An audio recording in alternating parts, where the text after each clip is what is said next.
Hi there, smart drivers. Night driving. It is something that you are going to have to learn on your own. And as one smart driver said, it's like driving on a different planet. It is intimidating for many to drive at night because they're in the dark. They're trying to figure out where things are. They're not completely comfortable with the secondary controls on the vehicle. You need to turn on the high beams, low beams. You need to figure out the defrost if you're driving in the wintertime and there's ice and snow on the windshield. You need to, if it's snowing out or it's raining out, you're going to need to be able to turn on the windshield wipers, intermittent, low, high. You're going to have to know how to do all of that. So familiarize yourself with the vehicle. And again, the other thing that's intimidating at night is I'm going to tell you to use cruise control because that's going to reduce distractions so that you can be looking down the road farther. And as the question was asked before about how to locate pedestrians, cyclists, and other vulnerable road users on the roadway, using cruise control out on the highway is going to allow you to focus your attention out through the front windshield, not on what's going on inside the cabin of your vehicle in terms of being able to turn on the windshield wipers, lower your high beams and low beams, and turn on the defrost and windshield wipers and all those types of things. If you can do that, you're going to be a safer, smarter driver, and it's going to be less intimidating when you're driving. Look for movement in the darkness off to the sides of the roads. And, you know, I've made mistakes myself driving at night coming back from jiu-jitsu. There's a crosswalk on the way back, and there have been 2 or 3 nights that there's no lighting at that crosswalk. There are pedestrians standing at that crosswalk waiting to cross. Traffic in the opposing lane has been stopped, and they're flashing your lights. And I'm like, why are they flashing their lights at me? Because the crosswalk is not well marked. And then you're like, oh my God, there's pedestrians standing there. So many times, you know, pedestrians and other grassroots organizations like to blame drivers for, oh, drivers are so arrogant and drivers have car brain and they don't see pedestrians and they don't care about pedestrians. That's not true at all. As the video that I showed you last week here on the channel, sometimes we just don't see them. Okay, or they're just walking out through the crosswalk with their head down and they're not looking or observing with the traffic that's on the roadway, and they're hoping on a prayer and a dream that the driver is going to stop for them. That doesn't always happen, right? Now, I'm not saying that there isn't arrogance, but there is arrogance, okay? Where does the road curve? And the farther you get away from cities, the more you're going to rely on the headlights of your vehicle. If you have an older vehicle like my 1998 Honda CR-V, I do suggest that you upgrade your headlights. If you have a newer vehicle like the Santa Fe that I rented last week to go down to Victoria, you know, halogen headlights, and they are really awesome at night. Fatigue. If you are doing a lot of night driving or you're working nights or those types of things, you're going to have to pay attention to how tired you are. There are many drivers who are working night shifts and they're driving early in the morning or they're driving late at night to get to work, and they are tired and they fall asleep at the wheel and they drive off the roadways. This happens more than you would like to think.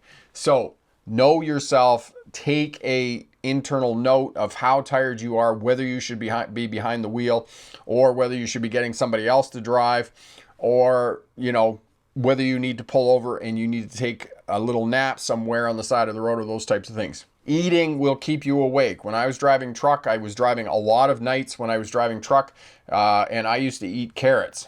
I had a 10-pound bag of carrots down beside the seat, and I would gnaw on carrots while I was driving at night. The other thing that will help you stay awake at night is if you're talking to somebody, and now I'm not advocating that you talk to somebody on your phone, but a passenger in the vehicle, you can talk to them and that will help you stay awake as well. Sunset and sunrise, not so much of a problem right now because the sun is really low in the sky. This tends to be much more of a problem in the summertime with sunset and sunrise and the sun right on the horizon.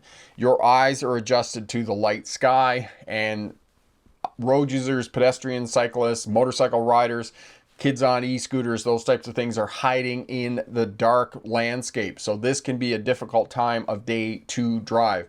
As well, if you have that glaring sun you know, pounding in through the windshield, putting the visor down, wearing good quality sunglasses, looking for landmarks along the roadway, that can be a challenging situation as well to drive in. You know, as I said, tends to happen more so in the summertime and more so in the late afternoon, especially if you're driving west into the setting sun. Dash lights, and you'll see this in the nighttime driving video that Corey will put up for us. I think he's already put it up there. Turn your dash lights down to as low as you can tolerate them, okay? Because our eyes are attracted to light and movement, and the dashboard, if it's all lit up, your eyes are attracted down to that light. Now, one of the other features that our eyes are attracted to is movement.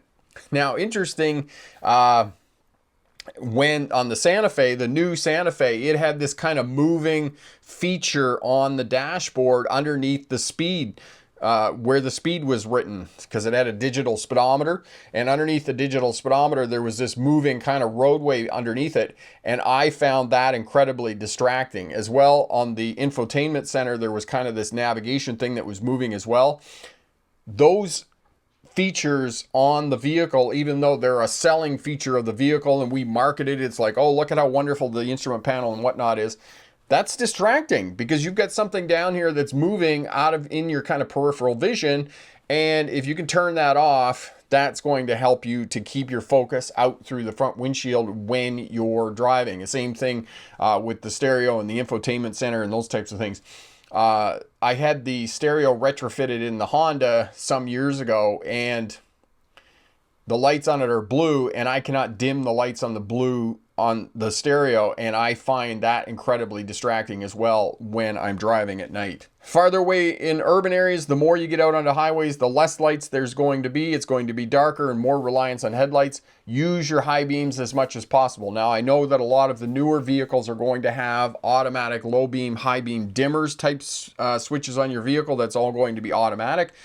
However, use the manual, because I find that once you start getting tired and you're driving late at night, you're going to forget to turn down the high beams down to the low beams again. Now, if you're driving a newer vehicle, a lot of other drivers on the roadway are going to flash their high beams at you to tell you to turn yours down. But if you start forgetting to turn your lights down to the low beam and dimming them for approaching traffic, that's an indicator that you're starting to get tired and you may want to consider getting off the roadway, getting a bit of sleep somewhere, you know, in a rest area, public parking lot, somewhere that's going to be safe. You can lock your doors and whatnot. I have had smart drivers comment that, you know, police will harass you and those types of things.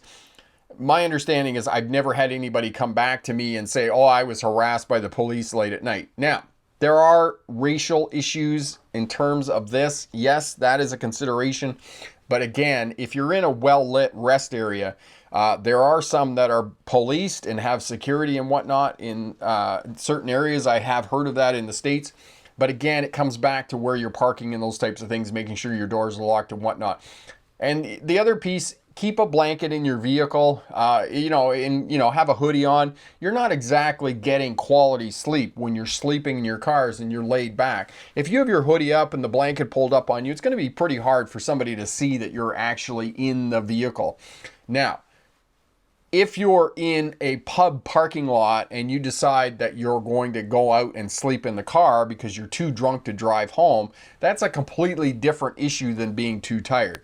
Now, I will say to you that if you do make that mistake, that you go to a pub and you have one too many and you're like, okay, I'm just going to go out and sleep in the car instead of driving home drunk, don't sleep in the driver's seat. Sleep in the back seat or sleep in the passenger seat, because if you are behind the steering wheel when you are drunk, you can be charged with drunk driving because you were technically at the controls of the vehicle. So sleep in the passenger seat or sleep in the back of the vehicle if you do that and you're in a pub parking lot, because that's when you're going to get harassed by police, not when you're just tired or sleeping.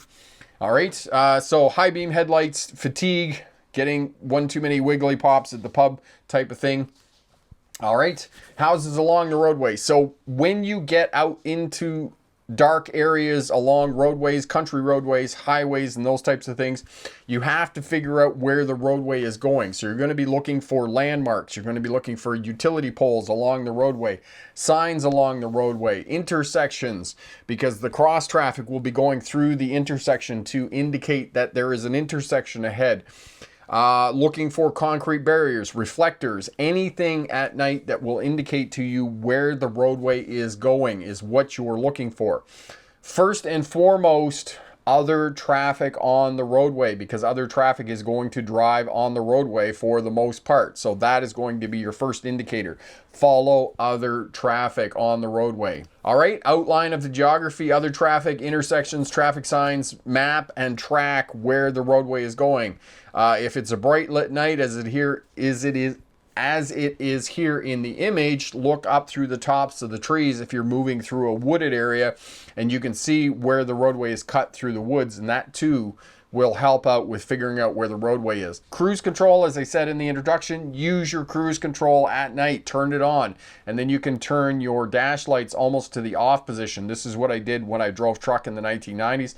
When I was driving at night, I would use cruise control, and then I would simply turn the lights off inside the truck, and that way I had most of my focus out through the front windshield, and I wasn't fatigued by the movement of the dashboard and what was going on, right? Could simply look out through the front, okay? The other piece about it is not only is it going to reduce distractions, reduce fatigue, but you're also going to reduce your chances of potentially being pulled over by police because you're speeding, because you know you're not speeding because your speed isn't going to drift up because you've got your foot on the accelerator. It's being held at a constant speed when you're driving. Now, I know that Marion has his discussions with other people who say, oh, my vehicle uses more fuel when I'm on cruise control. I know that that is an argument and a potential consideration, and I know that some people think that they have done the study to show that their cruise control uses more fuel than using the pedal. As you can probably tell from my tone, I'm dubious about that being the real case. And if you really want to do that much work to drive for 5 hours on the accelerator and then drive for another 5 hours on your cruise control to see which one's going to get better fuel mileage, all the power to you.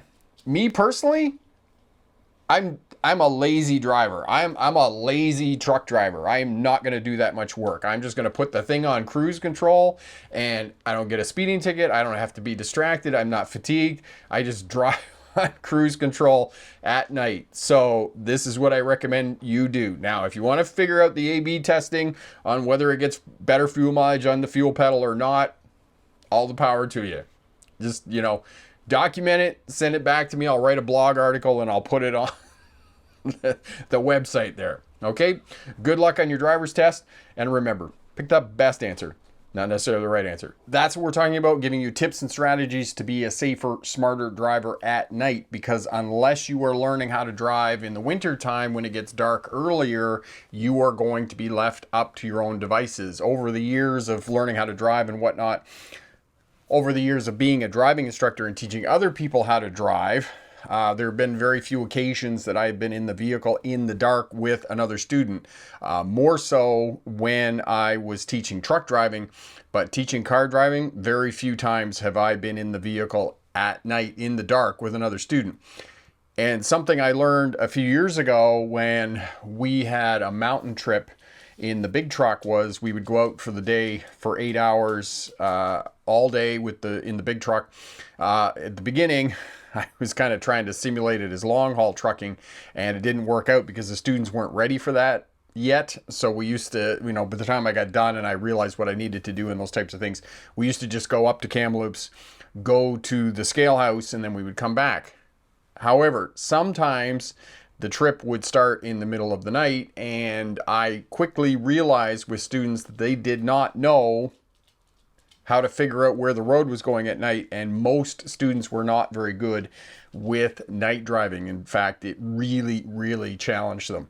Talking about night driving, and as Marion said, driving at night is frightening, and the reason for driving at night is frightening, as I've said, you lose half of your ability to see at night. Hate night driving. Emily hates night driving. Most people do. Most people avoid it. Seniors, for example, will avoid night driving. As I said, we're going to give you tips and strategies. for driving at night. And here is one of the pieces of information that is one of the most crucial pieces of information.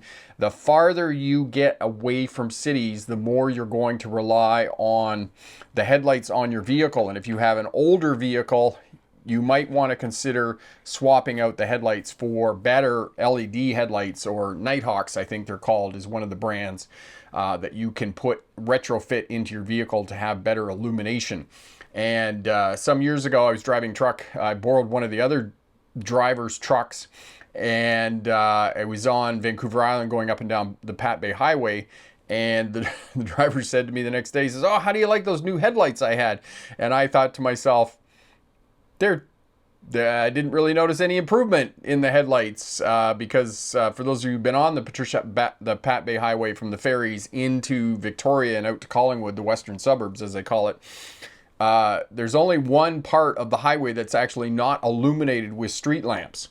So, I didn't really find the headlights that helpful. Probably I was overwhelmed by the how loud the truck was, because it had straight pipes on it, and it was a day cab, and the stacks were like right here on the outside of the cab, so it was very noisy. So driving at night, a lot of street lamps and those types of things in high risk areas along highways, intersections, and other places where there have been crashes. So you'll note, so if you're driving on highways at night, you'll take note of that there are overhead lamps and those types of things to help drivers navigate those intersections, or there have been crashes there and they have put in street lighting to try and facilitate and reduce the number of, facilitate drivers moving through those intersections and reducing the crashes there at that point.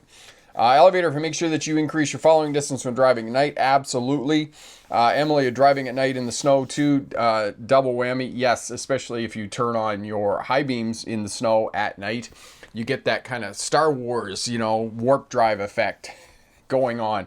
So definitely low beams on. Make sure that your defrost is working. And on that note of what Emily just said about winter driving, make sure, and Corey will put up the video for you on winter driving car care. One of the things that I would suggest to you, and I learned this the hard way a couple of years ago, change the cabin filter inside your vehicle. If you don't know how to change the cabin filter, take it to a technician and get him or her to change it, or just look in your owner's manual, because the newer vehicles, they're really easy to change. It's just a compartment that flips down, usually somewhere around the glove box, and you just flip that down, pull the old filter out, and put the new filter in.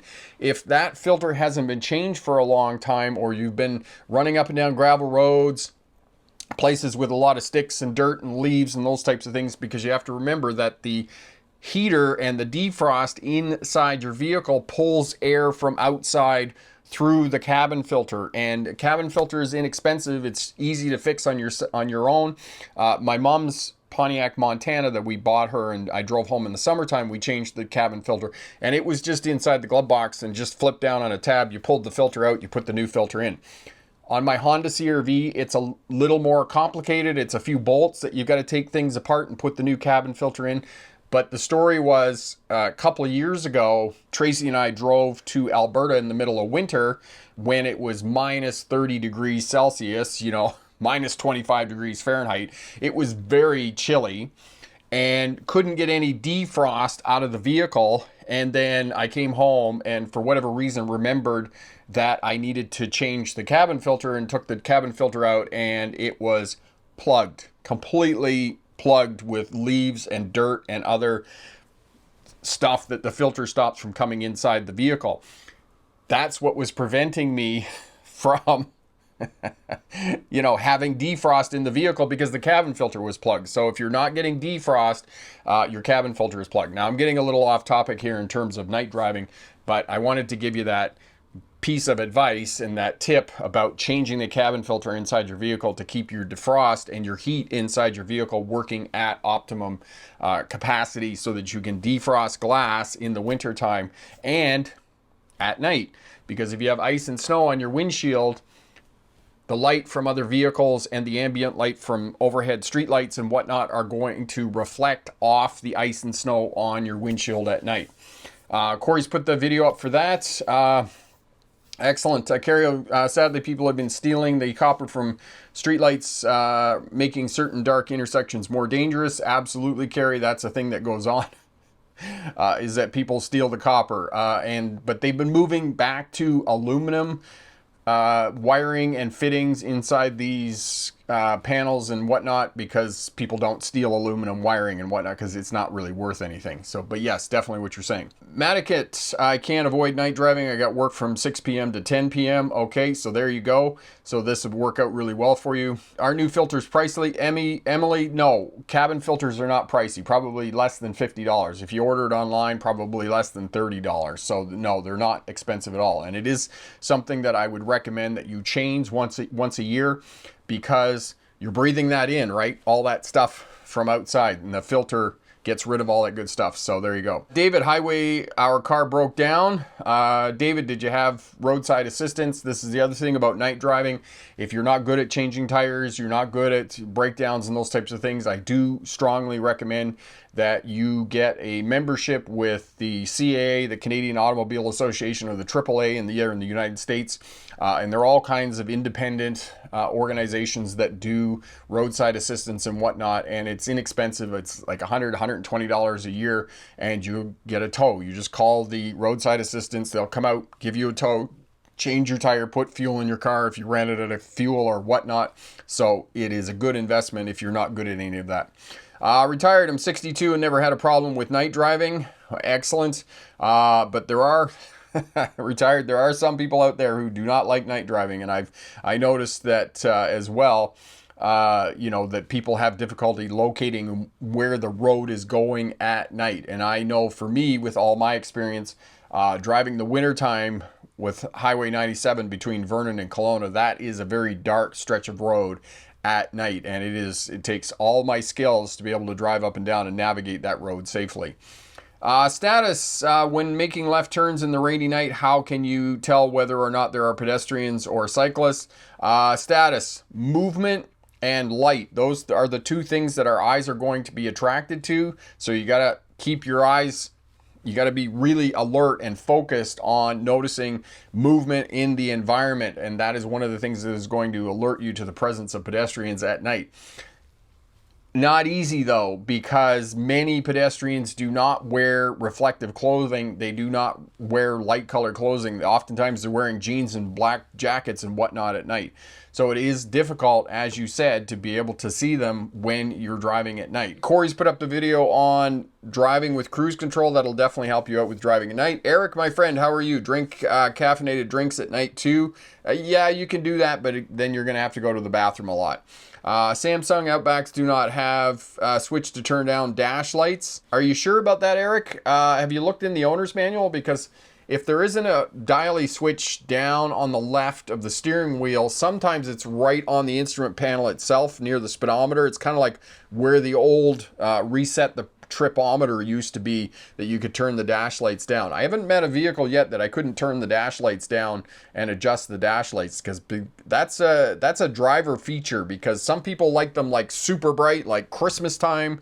Oh my God, my car's alive and the lights are on kind of thing. And then there's other drivers who, like me, who like them almost to the off position. So I find it strange that you can't turn down the dash lights on the Subaru Outback. Maybe somebody can Google that, because I'm sure it's on Google too. It'll tell you how to do that. Eric, how do you safely signal to other drivers to turn on lights, taillights too? Eric, you can't.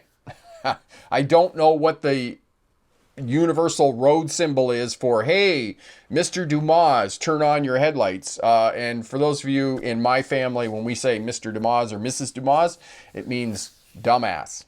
Okay, so I don't know how you tell Mr. or Mrs. Dumas to turn on the headlights. I haven't figured out what the universal symbol is yet about that. You try flashing your lights and those types of things. If you try flashing your lights, you're simply telling them that there's a speed trap somewhere, and they get confused. Famous, always make sure you shoulder check. Yes, absolutely. Don't drive too fast when deer is hiking. Never sleep on the driver's seat. Yes, never sleep on the driver's seat. Exactly. Deer season, driving at night. This is another really advanced tip for driving late at night. And I wouldn't recommend doing this near large metropolitan cities. But here where I live in British Columbia, you get on the Trans-Canada Highway at night. So there's two advanced techniques that you can do to avoid animals on the roadway, or to at least reduce your risks of hitting an animal on the roadway. The first one is to follow another vehicle at about a kilometer, half a mile behind another vehicle. So you can just see the taillights, you know, as it's going up over the hills and those types of things driving at night. So you've got kind of the bear buster kind of vehicle in front of you. The second advanced tip that I do late at night, like after midnight, is if it's a 2-lane road and there's minimal traffic, I will sit on the center line. So the center line's coming down the center of the hood. So I have half a lane on each side of me, and I'm driving down the roadway. I'm on cruise control, and I have half a lane. I have more space between me and a potential animal coming from the shoulder of the road or coming from the median in the middle of the road.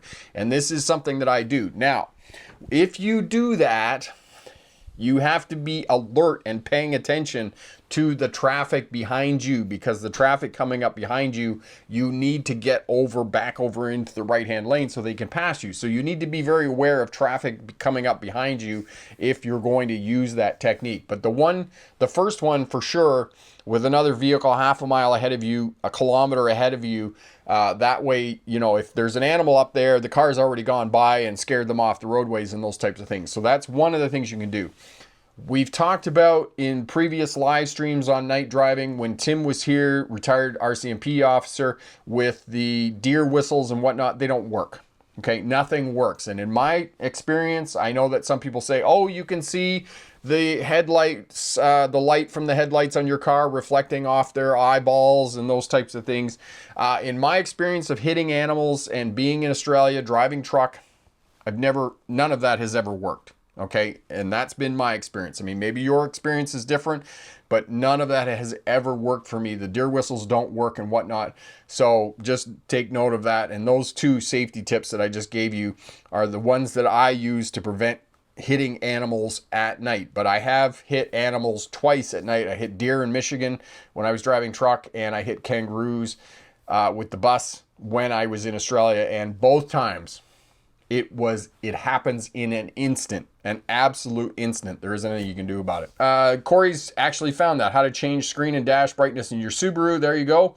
They don't, if they do or don't have this. There you go. Okay, Corey's put that up. Thank you for that, Corey. Carrie, should one increase their following distance more when driving at night than driving during the day? Carrie, yes, absolutely. If you're out on highways and those types of things, I would definitely recommend that you get out to 4 seconds.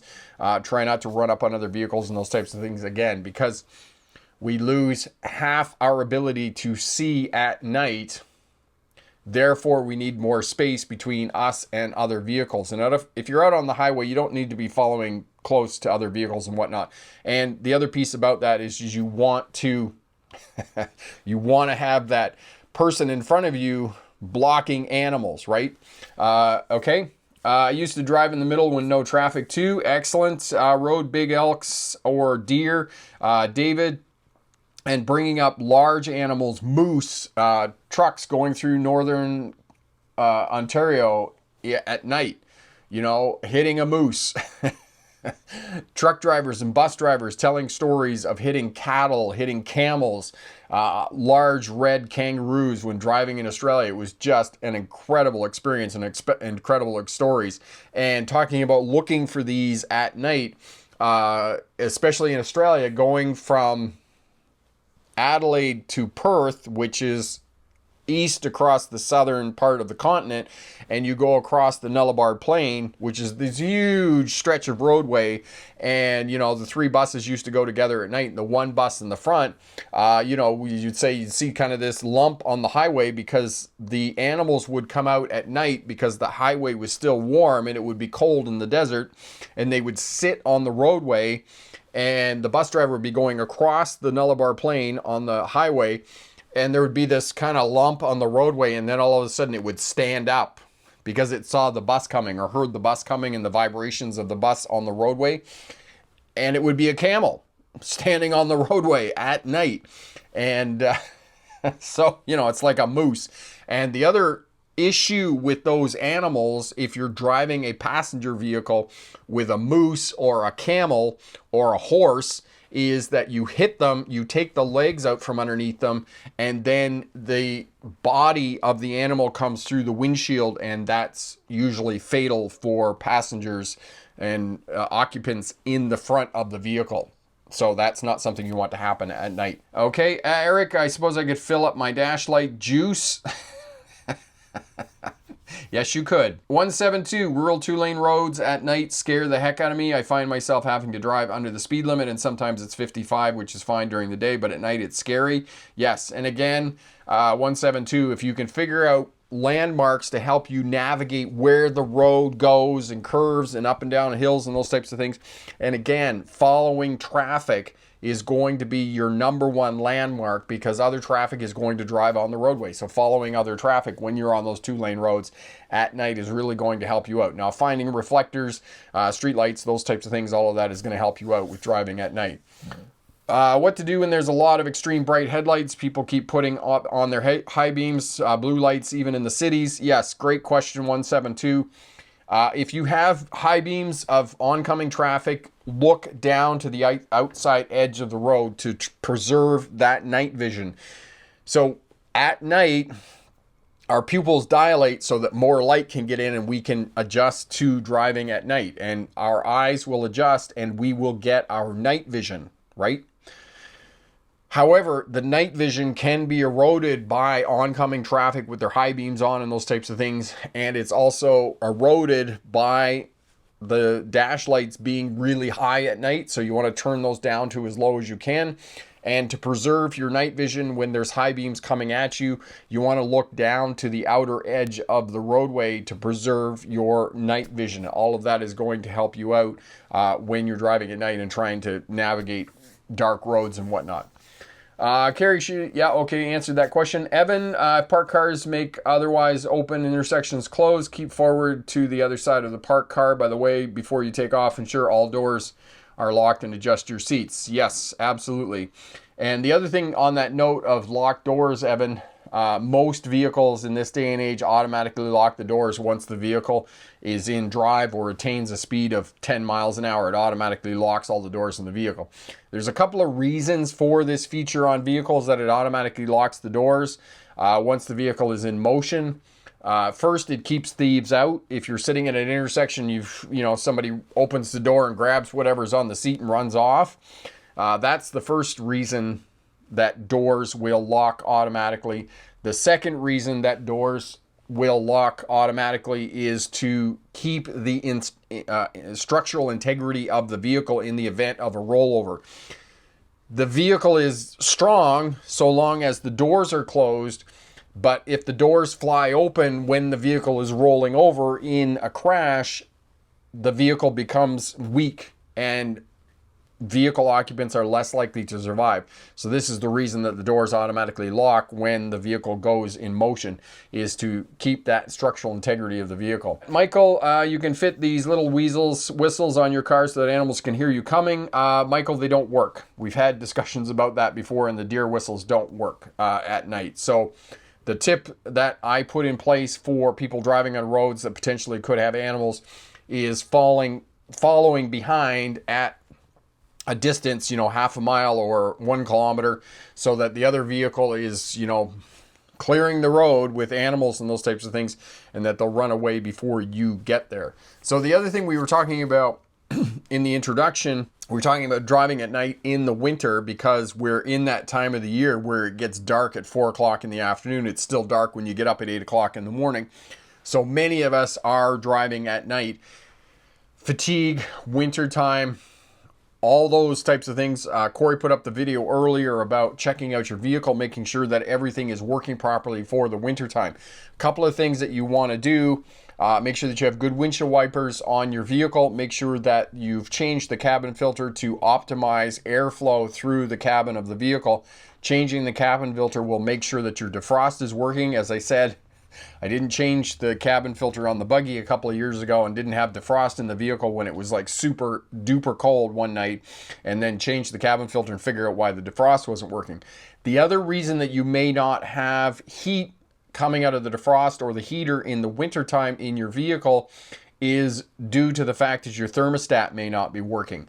The thermostat is an automatic feature inside the motor that stays closed and shuts the cooling system off from circulating until the engine reaches optimum temperature. Now, most vehicles are 170 degrees Fahrenheit.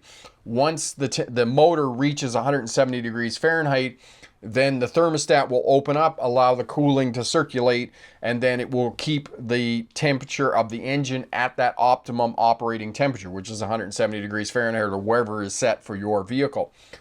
In the wintertime, if that is broken, because the spring, it's basically a spring that is heat activated, once that spring gets old, it won't work anymore, and the default for being broken on the thermostat is to simply stay open.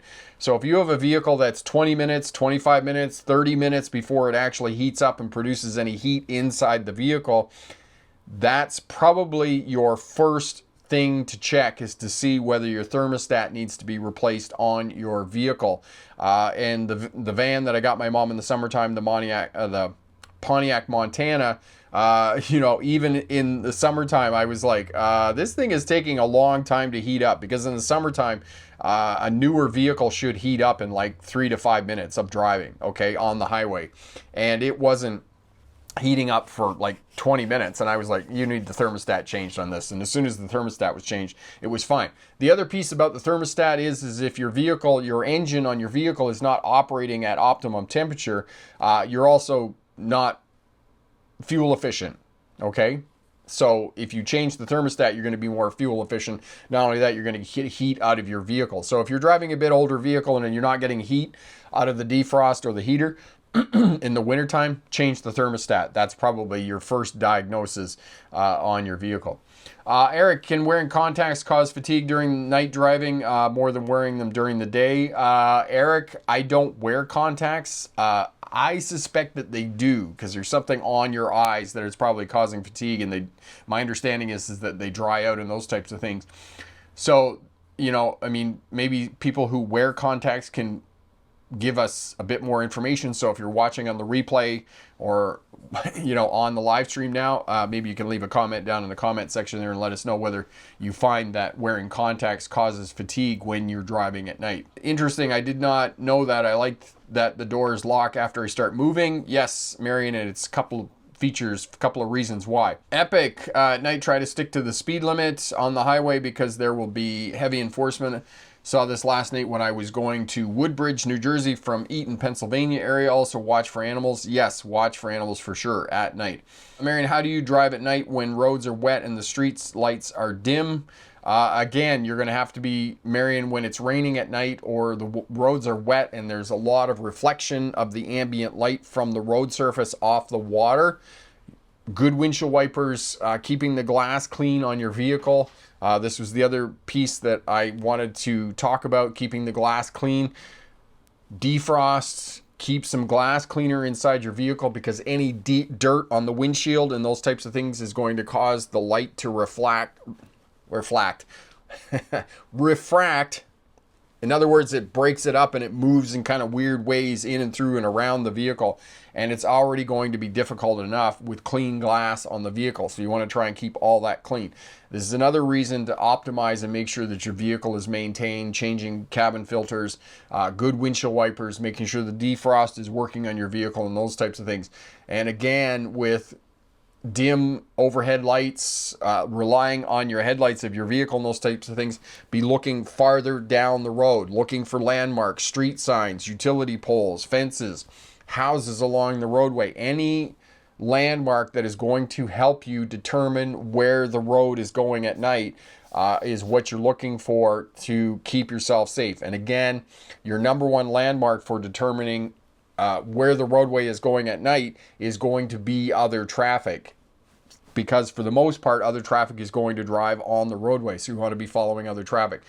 Looking for intersections, look for the cross traffic going through the intersection to identify where those are, whether they're controlled intersections, because if you see the cross traffic coming through and they're just whizzing through the intersection, you know that you have the control, not the other lane of traffic. The other lane does not have the control, okay? Retired, how do you drive at night and it's snowing heavily? Retired, you're gonna have to go slower, that's for sure. And hopefully, if it's snowing heavily at night when you're driving, again, looking for your landmarks, looking for your utility poles, following other traffic on the roadway, because hopefully they're going to drive on the roadway at night. Looking for signs, okay, because signs are reflective. They're placed within close proximity to the roadway. Looking for tracks in the snow, looking for concrete barriers, looking for reflectors, looking for the cut through bush and those types of things. So any landmark and mostly other traffic. Driving at night and it's snowing heavily, windshield wipers, defrost on high. Now, depending on what kind of snow it is, you get that wet kind of freezing snow on your windshield that's going to bung up your windshield wipers. You know, I mean, some of us, when the windshield wipers are on, we can simply roll down the window and reach over and grab the windshield wiper and pop it on the windshield, and sometimes that will work. If it gets bunged up with a lot of snow on the windshield, you're going to have to pull over and get the snow and ice off the windshield wipers to keep the windshield clear. But again, defrost on high. I do advocate that you put the defrost on recirculate so that it's not pulling cold air in from outside. It's simply using the hot air that's already heated up inside the vehicle. And if you use that recirculate, that will help to keep the glass clear as well. Roll down one of the windows a slight crack so you have fresh air coming into the vehicle. That too will help. And if you have the option to turn the air conditioning on inside your particular model of vehicle, the air conditioning, believe it or not, will draw the moisture out of the air inside the cabin and help to defrost everything inside the vehicle and keep the glass clean. Snowing heavily at night, the biggest thing is going to be your windshield wipers and having to, because it's going to be melting on the windshield and you're going to have to keep the snow and ice off your windshields. Now, I know there are windshield wipers and I don't know what people's different experience is with winter windshield wipers. You can get specific windshield wipers for the winter time. I don't know if they're an improvement over other types of windshield wipers and those types of things. Me personally, as I've said, I like the Trico windshield wipers. I had them on the vehicle for over 4 years now, and they're just, they're just now needing to be replaced. So good quality windshield wipers. They cost a little bit more, but they work really well in all kinds of weather. So those are some tips and strategies for driving at night when driving in heavy snow. And of course, low beams on, fog lights on. Don't be using your high beams when it's driving in heavy snow and driving at night and those types of things. And hopefully, as well, in addition to that, you have good quality winter tires on your vehicle as well. That's all going to keep you safe. I once drove snowstorm, no vision at all. Make sure four-way flashers and semi-trucks can see you. Please do not turn on your four-way flashers. Okay, don't do that. Do not do that. We all know that the weather is bad and it simply distracts other drivers. It's what I said to you before about our eyes are attracted to light and movement. If you are following a car that's got its four ways on and they're just flashing all the time, it's just going to cause more distraction. It's just going to cause more fatigue of the drivers around and behind you. We can see you. We know you're there. You have your lights on. That's all you need. You do not need to turn your four-way flashers on. Please do not do that in bad weather, okay? If somebody told you to do that, it is bad advice, okay? Because it just distracts other drivers on the roadway. Retired, you're most welcome, my friend. Fog lights and low beams, Bosch wipers made for snow, okay? There is one recommendation, Bosch windshield wipers made for ice and snow. That's another possibility. 172, for me, it's different. I'm on I-95, which is wide viaduct versus in a forest with no traffic on it. Okay, yes. And the other piece about it is if you're not comfortable driving at night on the interstate I-95, as 172 is there on the east coast of the United States, I-95 is a big interstate, okay? So my counsel for the best defensive posturing is drive in the second lane in, okay? If it's 3 lanes, don't drive in the extreme right lane, okay? Drive in the middle lane. That's going to be your best defensive posturing. And you're going to have the most amount of space around you, okay? To keep yourself safe when you're driving at night. So do that, okay? Excellent. Thank you for that. Yeah, if you don't please don't turn on your emergency flashers, your 4-way flashers when you're driving in bad weather on the roadways. Just turn your lights on, make sure your taillights are on. And this, on that note, you just reminded me, modern vehicles all have an auto setting for the headlights. When you're driving in lowered light conditions, overcast, it's raining, your taillights are not going to activate. So you need to turn your headlights to the on position to make sure that your taillights are on behind. Now, back to what Retired was asking me previously about driving in heavy snow at the night. Make sure that, you know, if you're driving for a long period of time, I would suggest that once an hour, stop and clean all the lights off on your vehicle, your taillights, because you're going to get all that kind of snow dust kicking up and it's going to cover the lights on your car. And another years ago, driving back from Vancouver Island, we got in the snow. We were driving on the Trans-Canada Highway. They keep the Trans-Canada Highway well salted, well sanded. All this junk and gunk was coming up on the car and coating the glass and coating the headlights and those types of things. And it was the first time that I drove the highway from Kamloops down to Vernon, and I got onto that roadway, and it is a dark 2-lane roadway at night, and I couldn't see anything. Nothing. I had forgot to clean the headlights when we stopped for fuel in Kamloops, and I forgot to clean the headlights, and the headlights were completely coated over.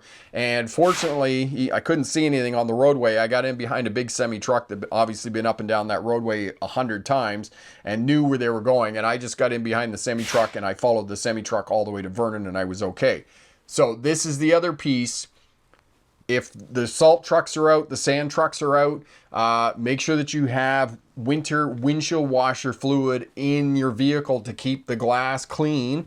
This is the other thing that's going to help you to get rid of the frost and keep your windshield wipers from bunging up and whatnot with snow and ice, is good winter washer fluid in your vehicle.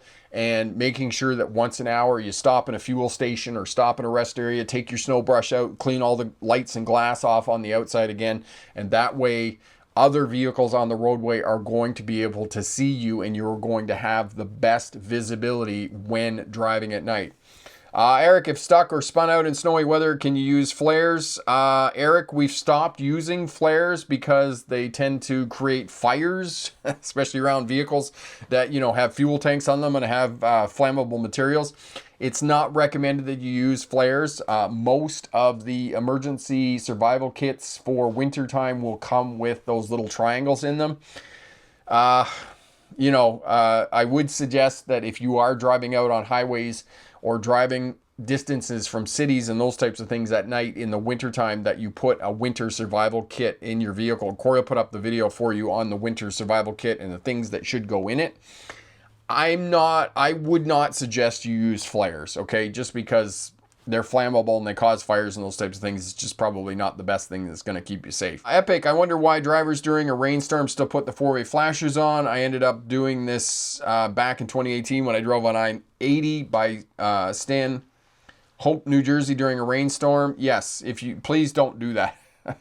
I find it really hard on my concentration when I'm already trying to concentrate in bad weather and it's raining heavily or it's snowing or something like that, and you come up behind a vehicle and it's got its 4-ways on and you end up stuck behind it for a long time, and it just wears me out and just really distracts me. So yeah, if you could avoid doing that, I would be eternally grateful, and all the other road users will be eternally grateful, because we all know that the weather's bad. We're in it too. So just the tip that I will give you is to turn your headlights from the auto setting to the on position to activate your taillights, and that's going to be able to allow other traffic on the roadway, other vehicles and drivers, to be able to see you and locate you. And I will tell you from personal experience, I mean, this morning I was driving up to the dog park and the vehicle was coming towards me, and I mean, we have mandated daylight running lights on all new vehicles in Canada. We've had this for like 2 or 3 decades now, and there was a vehicle without any lights on. Of course, it's overcast here because it's winter time, and I was like, holy cow, you can barely see that vehicle coming at you. So I'm a huge advocate of turning your lights on in the daytime and every time you're driving. Eric, is it a good idea to have salt in the car if stuck or to try to get free? Eric, either salt or sand, one of those is going to work. A lot of the emergency kits that you're going to buy at the auto shops and other places in the States they're all going to have traction mats in them. So it may not, it may be something that you can do. And I mean, yeah, you can have it. I don't personally, most people, and this is another good tip for winter driving. If you get stuck in the wintertime, you end up in the ditch or those types of things, it's unlikely that somebody is just going to come along with a tractor, or somebody's going to come along with another car and they're going to pull you out of the ditch, or you're going to get out there and dig it out, or you're going to put some mats under the tires and get the vehicle out. We just don't do that anymore, right? We don't live in that world. So this is, again, going back to why you get a membership with the AAA or the CAA here in Canada, because you're going to call it a tow truck, right? And the other piece of advice from an actual tow truck driver that I trained some years ago, if you get stuck and you can't move, don't try and rock it out. Don't try and get it out yourself, because you're just going to dig deeper. Okay, spinning the tires is not going to get you out. You're just going to dig yourself in deeper. So just stop, call the tow truck, get them to come out, get them to pull you out of the ditch and those types of things. So carrying sand, traction mats, salt, those types of things in the vehicle, I'm not sure whether it's going to work out for you. But, to each his own. I mean, maybe you are going to try and dig it out. Maybe you're going to try and rock it out, or get somebody with a tow strap or those types of things. It might work out for you. Marion, hey Rick, as a matter of interest, is it wise for new drivers try the Coca-Cola on the winter day, not while it's snowing? Marion, absolutely. Absolutely. Go over the Coke. I mean, it's going to be fine. They spend a lot of money keeping that section of roadway clear and free of snow and ice and those types of things. And, just make sure you have good tires in your vehicle and those types of things, because when you go, it is steep at the top when you're climbing up over there, or you're, coming down and those types of things. You'll be just fine. You'll be just fine. I was told when my speed was under 60 kilometers an hour, 100 I must turn on four-way flashers. Just to clarify that, if the rest of the traffic is doing 100 and you're doing 60, then yes. Okay? What I'm talking about is most of the traffic on the roadway is going the same speed because the weather is bad. It's raining super hard, or it's snowing, and all the traffic has slowed down because the weather is bad. But what you're talking about is if, say, for example, you're on the Coca-Cola highway and you're going up the hill and the speed limit's 100 kilometers an hour, you're going 60 because your vehicle won't go any faster, then yes, put on your four-way flashers to indicate to other traffic that you're going slower than the traffic flow. But if you're doing the same speed as everybody else, no, don't put on your four-way flashers to tell everybody that it's bad weather, because we know that it's bad weather on the roadways. All right, so some great tips there about night driving, some tips and strategies. It's like driving on a different planet, driving at night on the roadway. And the reason for that is because we lose half our ability to see at night. So tips and strategies: looking for your landmarks, following other traffic, turning down your dash lights to preserve your night vision, looking down to the outside edge of the road when people are high beaming you and those types of things. All that is going to keep you safe. Driving at night in the wintertime in snow, windshield washer, good winter windshield washer fluid on your vehicle. If you're driving in heavy snow for a long distance, go in once an hour. Make sure you keep all the lights and glass clean on your vehicle. Windshield wipers, stop and clean all the snow and ice off your vehicle to keep yourself safe. Make sure that you turn your lights from the auto position to the on position so that everybody else can see you. All our American friends, have an awesome Thanksgiving this week and have a great Black Friday, and it's going to be just absolutely awesome. For another video, click here, and all the best. If you have any questions, leave a comment down in the comment section there. Hit that thumbs up button, and remember, pick the best answer, not necessarily the right answer. Have a great night. Bye now.